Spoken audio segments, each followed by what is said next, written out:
I'm going to show you how to change the appearance of your Discord in just a few seconds. This way you will be able to change the light and dark theme and also personalize some other things. If you find this helpful, please don't forget you can subscribe and like this video. So all you need to do is open Discord. You can do this on the website, phone application, or the desktop application as well. Then go to your settings at the bottom left and scroll down until you see appearance.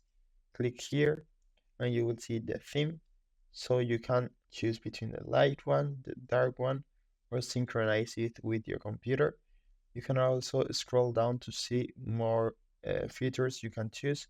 So if you have Nitro, you can unlock more themes. You can also change the application icon.